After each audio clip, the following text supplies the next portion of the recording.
प्रणाम। जय मिथिला जय मैथिली गीत पर बेटी विवाह गीत सुनबे छी। सुनू, जँ गीत पसंद आगा तो लाइक सब्सक्राइब कर देवे। पापा जंगा बैठी है गाय सीता बेटी, मामी पड़े खे तो हर मुँह। पापा जंगा बैठी है गाय सीता बेटी, मामी पड़े खे तो हर मुँह। चंदा ऐसन मुँह मांगे बेटी, काहे कैले मलिन।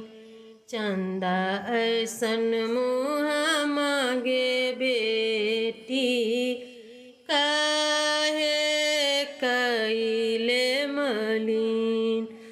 कते तोड़ा कहबा पापा, कते दिया तोड़ा ज्ञान। कते तोड़ा कहबा पापा, कते तोड़ा दिया ज्ञान।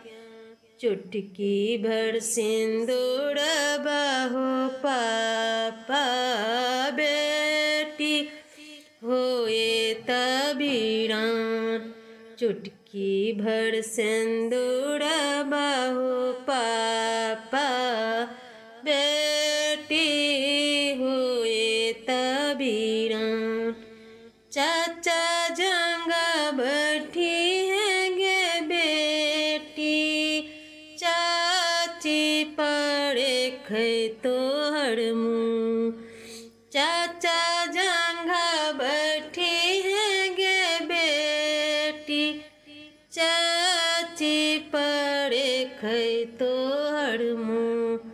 चंदा ऐसन मुँह मांगे बेटी, काहे केने छे मलिन। चंदा ऐसन मुँह मांगे बेटी, काहे केले छे मलिन। कते तोड़ा कहिया चाचा, कते तोड़ा दिया ज्ञान। कते तोड़ा कहिया चाचा, कते तोड़ा दिया ज्ञान। आजू भी न सड़ बाहु चाचा, बेटी हुए तबीरान। आजू भी न सड़ बाहु चाचा, बेटी